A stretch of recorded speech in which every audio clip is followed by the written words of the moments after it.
We're going to get started. I am so excited that you all are here. I'm excited that you chose to spend your lunch hour with us and that you decided that you were going to make yourself a priority. Really, really excited about that. So, with that being said, I don't know where you're coming from. I don't know if you are just jumping off of a meeting or you are just waking up, just trying to figure out another day. But wherever you are, I just want you to just take a minute just to breathe.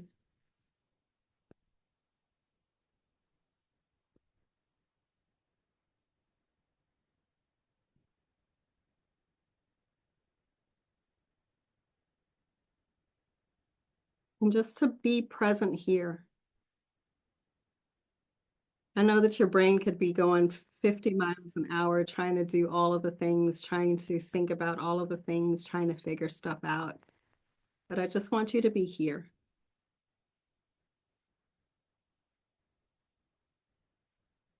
Okay, let's get started.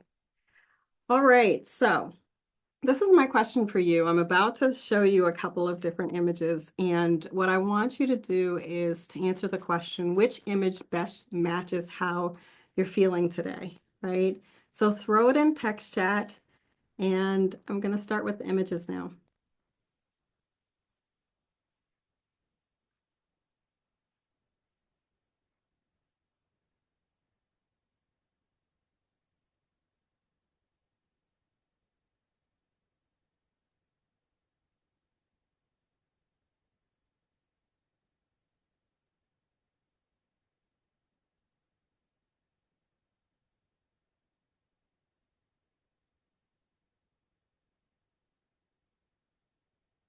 So talk to me.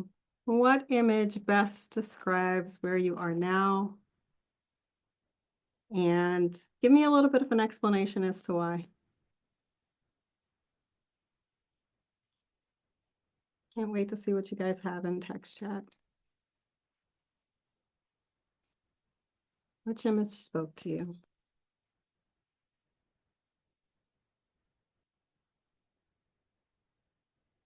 Yep, multicolored one. All right, talk to me about why. Why did that one speak to you?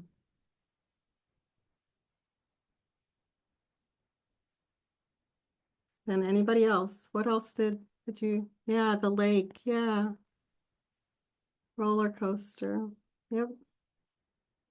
Yeah, peace and serenity. Yep, I hear you with that lake. Yeah, yeah. What else? Dark, stormy, been angry, constant barrage of bad news and changes lately. Yep, I hear you. I absolutely hear you. Anybody else?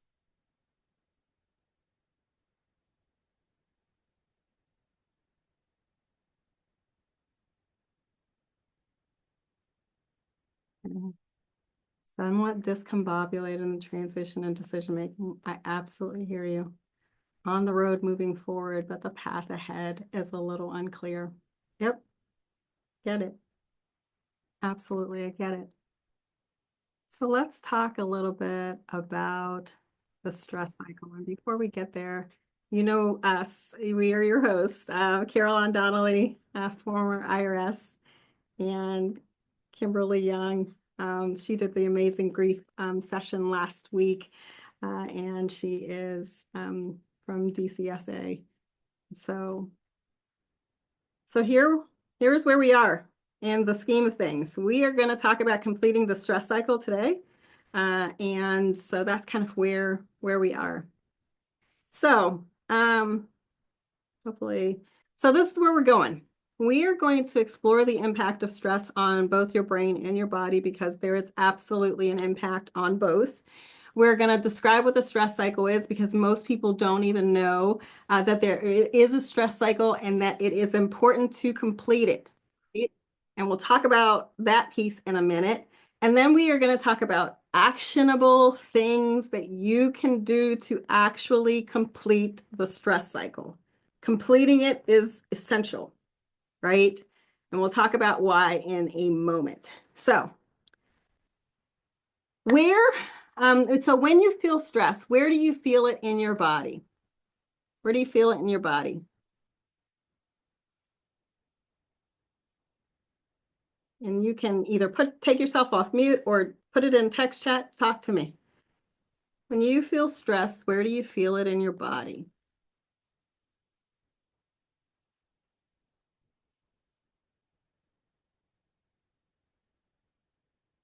Where do you feel it in your body?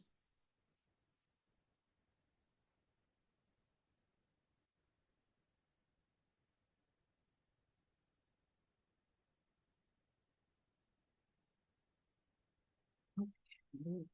I'm not seeing anything yet in text chat. Where do you feel it in your body? Oh, okay. Sorry. I was missing what was coming in already. All right. So head, neck, shoulders, absolutely. Let's see. In my gut. Thank you. Right? I think that's my situation as well. uh, because there's a reason for that. So thank you for saying that. Neck and shoulders, absolutely, right? So imagine in your neck and shoulders, it probably feels like a weight on you, right? And so that makes total sense. Neck, stomach, IBS. Thank you for saying the IBS piece because one of the things, and especially with doing the work that I do with burnout, one of the things that is a important factor that people don't talk about is the fact that obviously your gut is connected with what is happening in your head, connected with stress, etc. I remember when I started navigating burnout. And one of the things that happened was I started developing IBS issues. And I went to the doctor, and the doctor said, "Oh, it's because of the fact that you're under a lot of stress, and so therefore that's what happens." And I thought it was so interesting that it was kind of a matter of fact, kind of like, "Oh yeah, you have IBS, and that's what happens," as opposed to like, how do we fix this? How do we make it better, as opposed to just making it a thing that you just have to live with. And thankfully, I can tell you that IBS is something that can be healed. I now don't have IBS issues where I dealt with it for years. And so therefore know that stress can build up in different ways inside of your body, and that there is an opportunity for you to be able to heal from stress in the body. So let's talk about this piece. Did you know that your body, your brain processes stress that you feel when you are being chased by a lion in the exact same way? So it's like, being chased by a lion, you feel all of the stuff in your body. If you are stressed on the job, stressed with all of the things that are happening currently, right? That feels inside of your body the exact same way. Your body can't distinguish and say, "Oh, this is just work-related stress. You're not actually being chased by a lion." It doesn't distinguish it in that way. And so therefore, be mindful of that fact, but also know that there are some brain components that are happening as well. So inside of your amygdala, right? The amygdala is your fight, flight, freeze, kind of like, something's happening, bears chasing me, deadlines hitting, whatever it is, it's like that siren that's going off that's saying, "Panic, something's wrong, we need to do something." That's kind of what's happening in your amygdala. We need to prepare to run, we need to prepare to fight, we need to do something, right? And your prefrontal cortex, which is normally your executive function, it's normally the place where all of your decisions get made, and that rational part of your brain, that part goes offline. It's just like, I don't know what to do, and this stressful situation is overwhelming me. Give me a minute. I need to take a break, right? So the very thing that you need, your brain to be able to work and, for you to be able to like make decisions, that goes offline. How many people have had that as an issue where it's just like, why can't I think? Am I alone in that? Why can't I think? What's going on with my brain? Because I'm feeling stressed, but I also can no longer think, right? Right? Okay. Yeah, right? Exactly, right? It is absolutely horrible because you're like, this is when I need you, brain, and you no longer are working. It feels like a fog. And so therefore, just know that that's actually one of the things that happens when you are feeling stressed is that function of being able to think gets really cloudy. In addition, the hippocampus and this memory part of your brain also begins to have a lot of trouble. This part is actually in charge of things like, remember when the last time this happened or something similar happened? We did this in order for us to fix it, right? That part goes offline as well. And it's just like, huh, I cannot think of what we did the last time. I think we are going to get eaten by the bear because I cannot remember what we did. Did we, what did we do? And so therefore, there's a lot of that kind of thing happening where your brain is narrowing its focus on, these are the things that we're paying attention to. We're paying attention to, oh, this isn't going right. This isn't quite working. We're paying attention to those things, and all of our decision-making functions begin to get compromised because of the fact that our brain is reacting to the stress that we're under. So it's super important for us to be able to figure out how do we navigate stress well in order to get our brain online so that then our brain can begin to make decisions for us to be able to get out of the situations that we're currently in or do something about it. So this is the stress cycle. And it's important to be able to finish it. So we know that, and we're going to start at the top with the trigger, right? We know that a trigger happens, a stressor happens, and we're experiencing lots and lots of stressors, right? So say, for example, and I'm going to use a more mundane one because I know that there are other ones that are bigger. But say, for example, a deadline gets moved up, and we now need to complete something by 5 o'clock today, as opposed to completing it 2 days from now, like we thought, right? So that's the trigger. Our physical response. So all of the things that we started talking about initially, right? We feel that pit in our stomach. We're having our shoulders are getting super tense.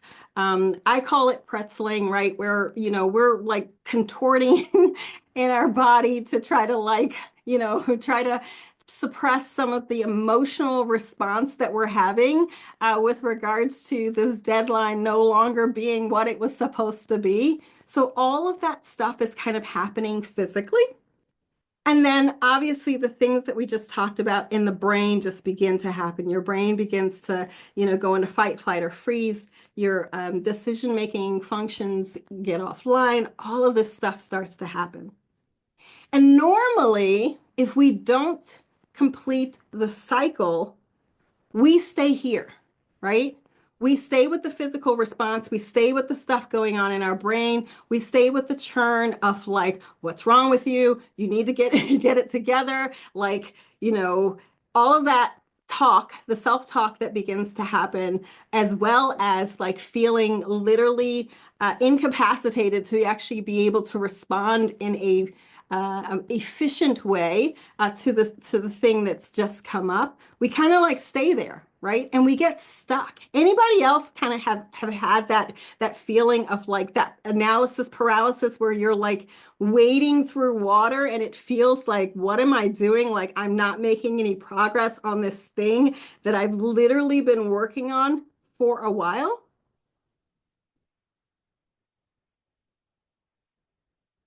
Right? It does feel like mud. All right. Um, Kim, am I showing the slides? Are you seeing them? I am not.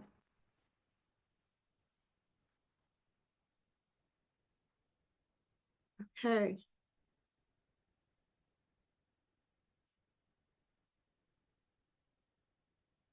Huh. Can you all see them now?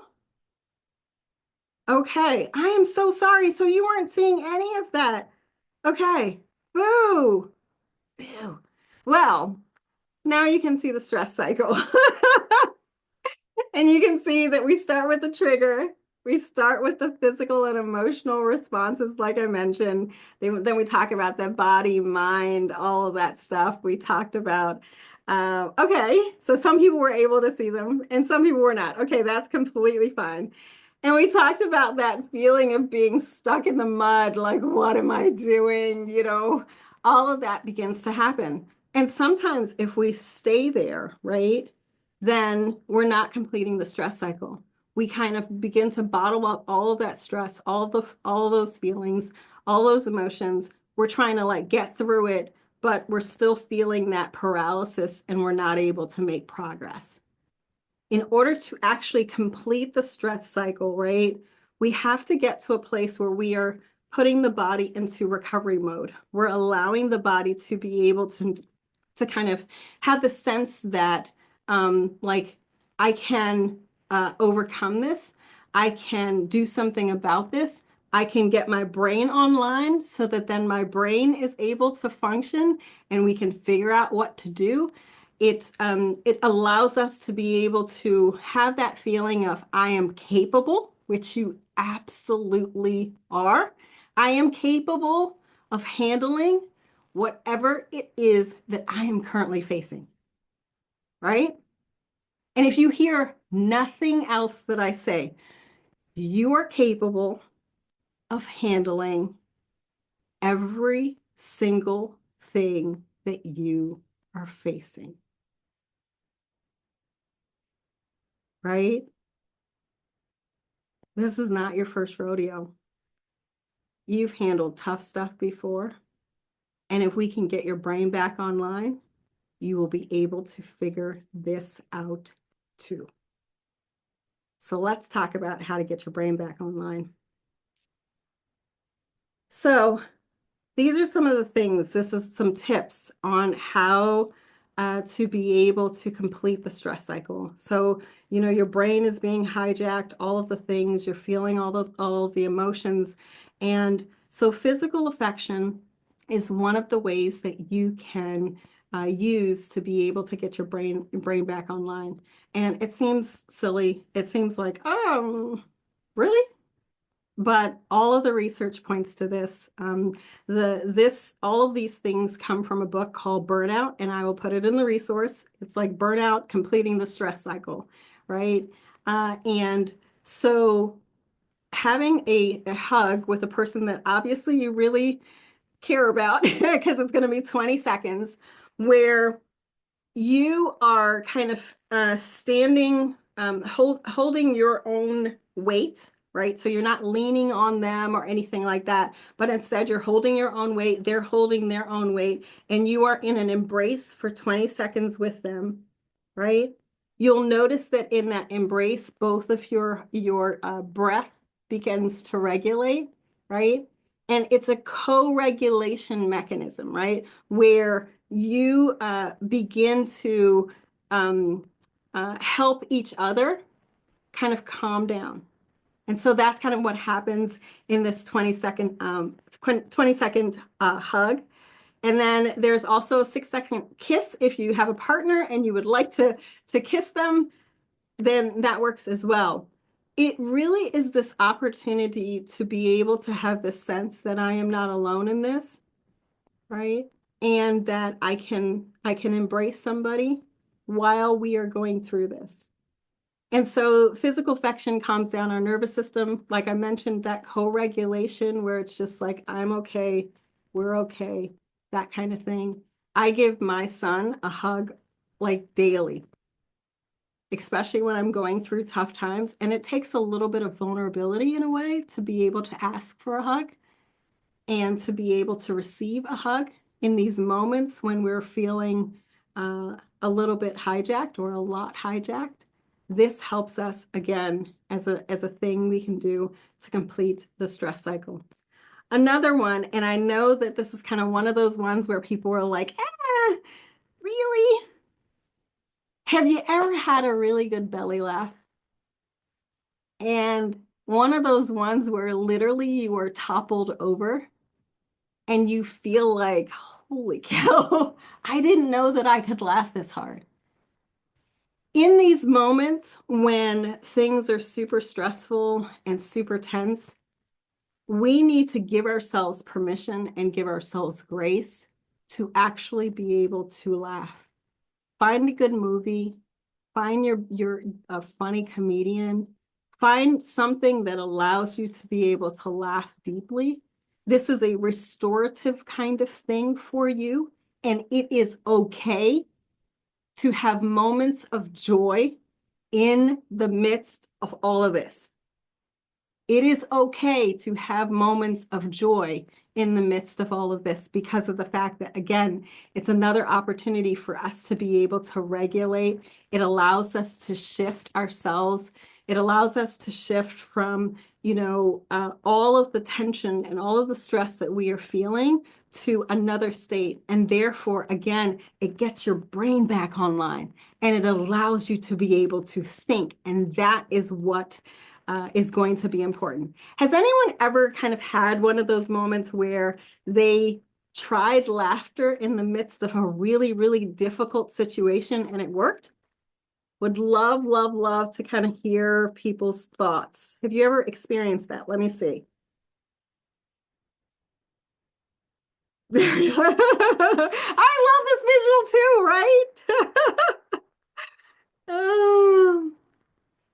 Unfortunately. Okay. Yeah, right. Okay, I'm just reading the comments. Great. Yes, it's not your first rodeo. Okay. Yes. Okay.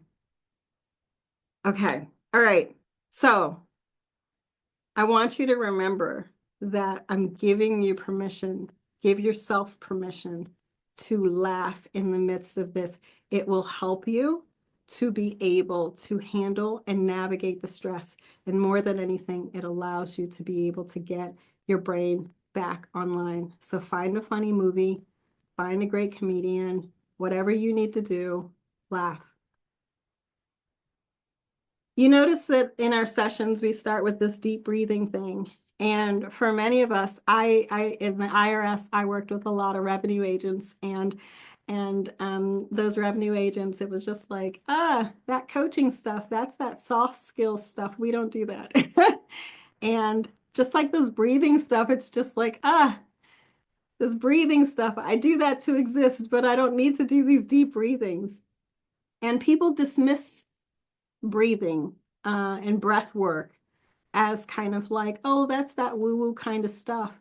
But the reality is, if you notice, in times of stress, we kind of get short with our breath. We get, our breath gets constricted. We take sharp, short breaths as opposed to those deep breaths that we actually need to take.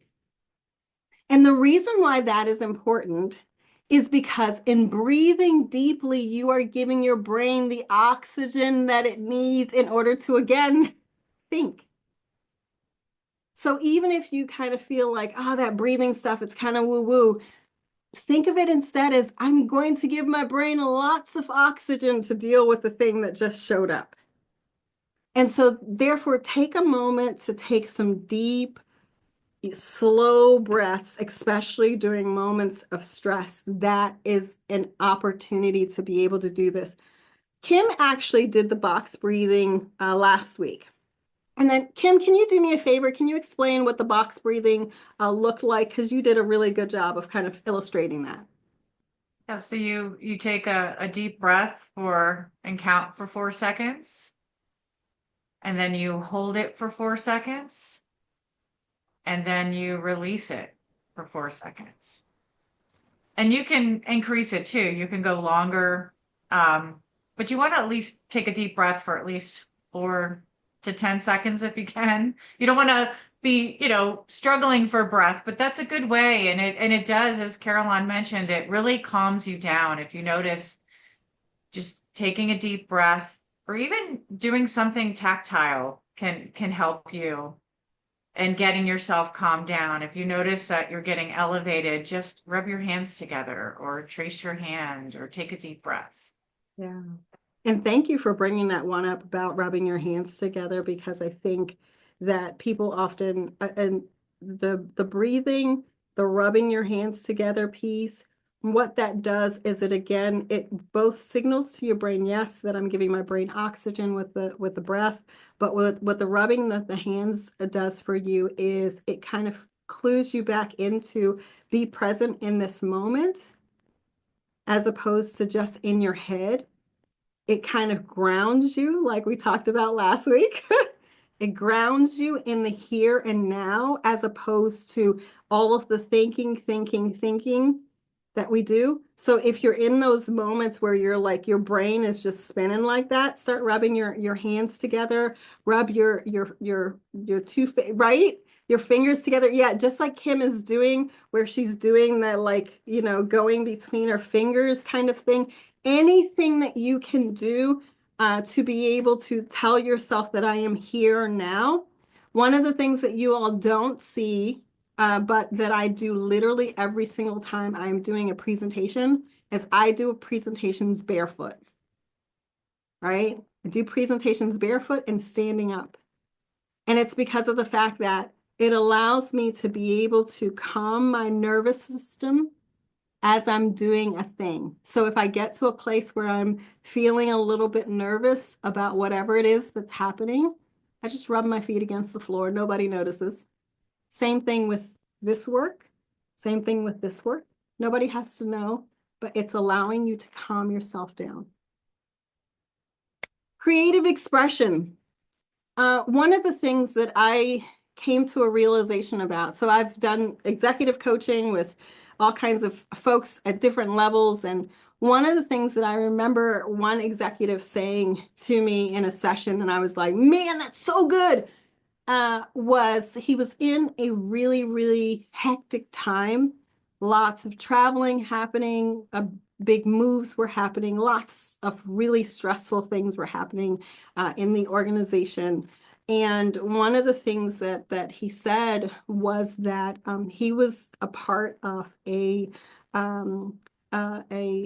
quartet or something, that for which he was a cello player. Forget. There was some instrument. It's awful. Some instrument that he was playing with this group. And he really loved the instrument because of the fact that it was challenging his brain. It gave him an opportunity to be able to be with these other people and to be able to focus and use a different part of his brain than what he would normally use in his workday. In these moments, sometimes we can't express how we feel in words, but we can do it in art. We can do it in music. We can do it in dance. We can do it all kinds of different ways. These expressions allow us to be able to get out how we are feeling in a really productive and constructive way. So do it through writing, do it through music, do it through dance. Taking a moment to do a dance party in your living room after a really stressful day. Give yourself permission to do that. Throw on something ridiculous. Throw on something from when you were a teenager, right? Something that kind of brings your brain back to another time, and then dance your way through the stress cycle. Whatever it is, do that. If cooking is your thing, have you ever noticed that after, like, you've cooked some delicious, wonderful meal, if that's your thing, you kind of like feel like some level of like, especially if it's not a stressful meal, especially if the other people in the kitchen are not there and you're just kind of, in your zone doing your thing, whatever it is, do that, because it helps you to be able to process the emotions. It helps you to be able to get the energy out of your body. And it allows you to perhaps have some nonverbal ways of being able to express what needs to be expressed. So grab pen and paper, grab your pencils, get creative. This one is one of those ones for which we don't want to talk about it. But the reality is that, and I know many of us are probably like, dude, I have cried my eyes out. I have. And it's understandable, and know that crying is your body releasing what it is that is happening. And so that release needs to happen. I love the fact that you are dancing every day. I love that. And keep doing it, right? Keep dancing every day, right? All right. Okay. Okay. Yeah. So much in the text chat. Okay. It's gonna stay focused. So crying, give yourself permission to have that good cry. Know that it is cathartic. Know that it is helpful. Know that it is one of the ways that you are giving yourself, giving your body the ability to be able to actually complete the stress cycle. So it's actually a really good thing. And so just know that that it is it's important. And so also know that it allows you to be able to, again, get the emotion out so that you can get your brain back online. If you hear nothing else that I say, it's about getting your brain back online. That's why we need to complete the stress cycle. So any of these, whichever one you want to choose, allows you to be able to do that. Last but not least, or at least getting towards the end, physical activity. And we have talked about this over and over and over again. So, but I wanted to include some additional pieces. So yes, taking that 20-minute, 30-minute walk, even if it's a 10-minute walk or a 15-minute walk, right? After that really stressful conversation, really stressful meeting, really stressful interaction, whatever it is, take a break, go for the walk. Even if the walk is to the bathroom, for which then you just kind of sit there for a minute to just kind of hang out, just chill, right?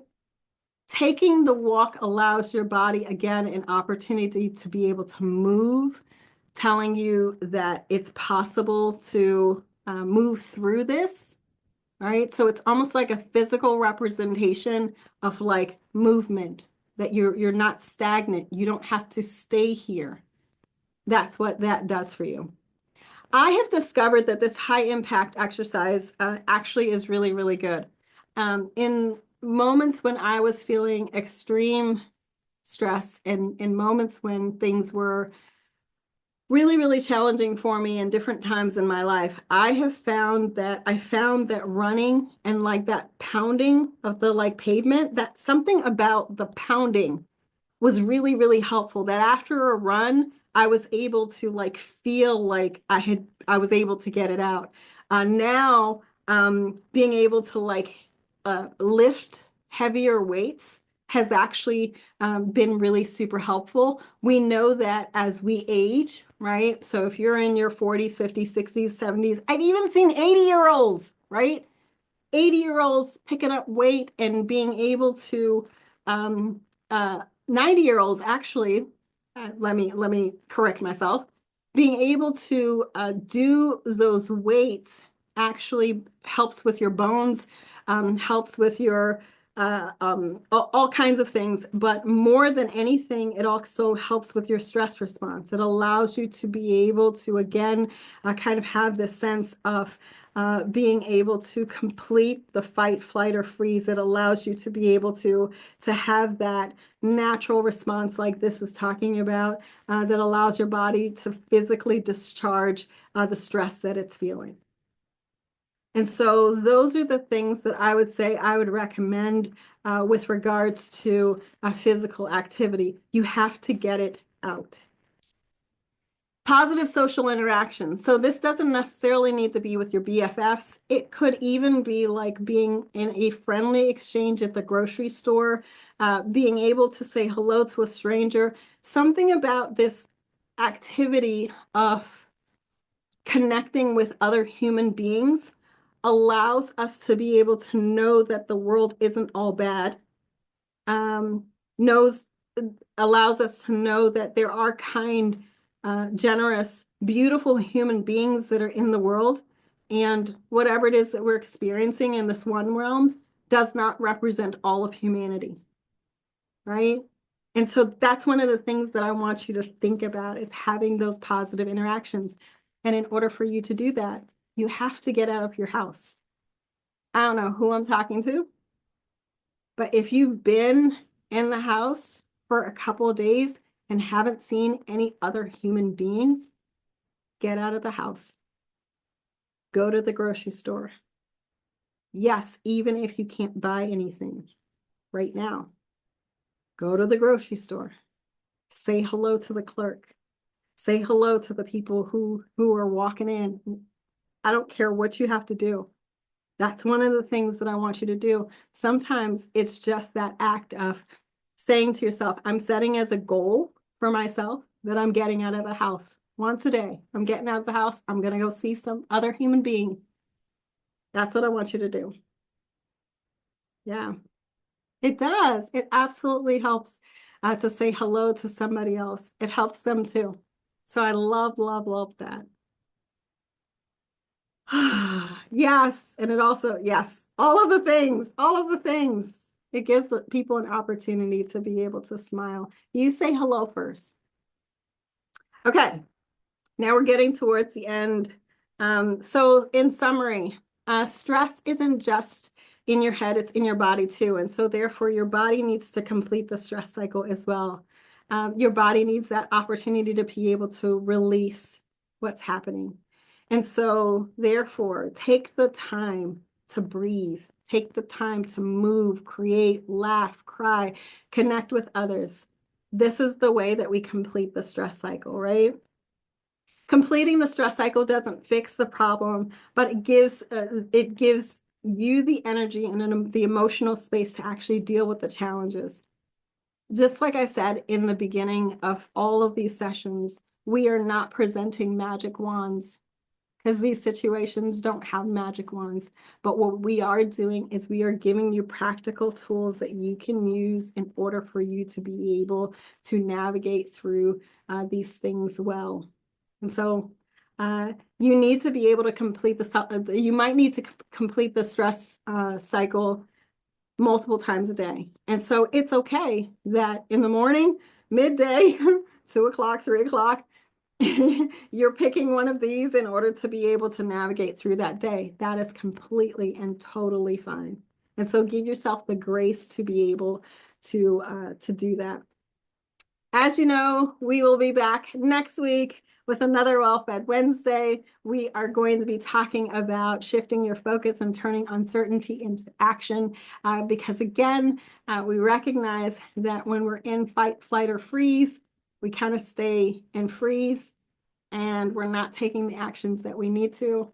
And so therefore, we are going to give you some practical tools on being able to navigate through so that then you can be taking the actions that you need to.